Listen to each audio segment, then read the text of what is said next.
మత్తయి సువార్త 10వ అధ్యాయము 28వ వచనము.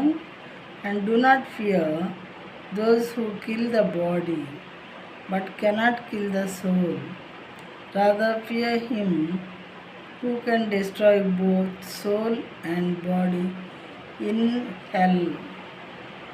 మరియు ఆత్మను చంపనేరక దేహమునే చంపు వారికి భయపడకుడి, కానీ ఆత్మను దేహమును కూడా నరకములో నశింపజేయగలవానికి మిక్కిలి భయపడుడి.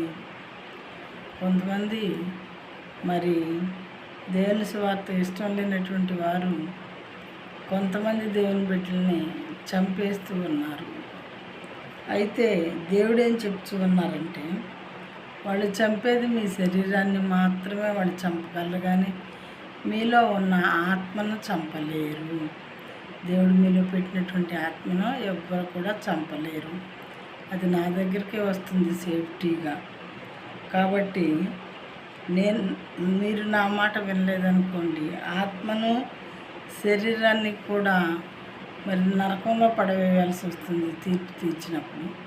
మీరు మాట వినని వారైతే మరి తీర్పు తీర్చిన తర్వాత ఆత్మను శరీరం కూడా రెండు కూడా నరకంలో పడిపోతాయి. కాబట్టి శరీరాన్ని చంపే వాళ్ళకు భయపడబాకండి. మీరు నేను చేయమన్న పని ధైర్యంగా చేయండి అని చెప్పి దేవుడు చెప్తూ ఉన్నారు. ప్రియమైన వాళ్ళారా, వాక్యం ఒకసారి చదువుతాను.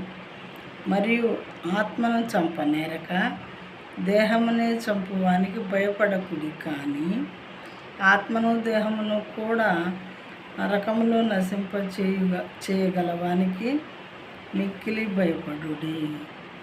కొంతమంది ఉంటారు ఈ రకంగా మరి నరకానికి పాత్రలయ్యేటటువంటి వారు.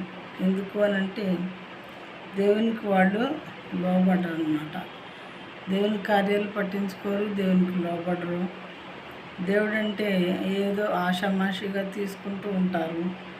అలాంటి వారి కోసం అంట నరకం రెడీ చేయబడి ఉన్నదంట. ప్రియమైన వారారా, వాక్యం విన్న తర్వాత అయినా సరే వినేటటువంటి ప్రతి సహోదరి సహోదరుడు కూడా ఈ వాక్యాలను గురించి ఆలోచించవలసిందిగా దేవుని నామంలో మనవి చేస్తున్నాను.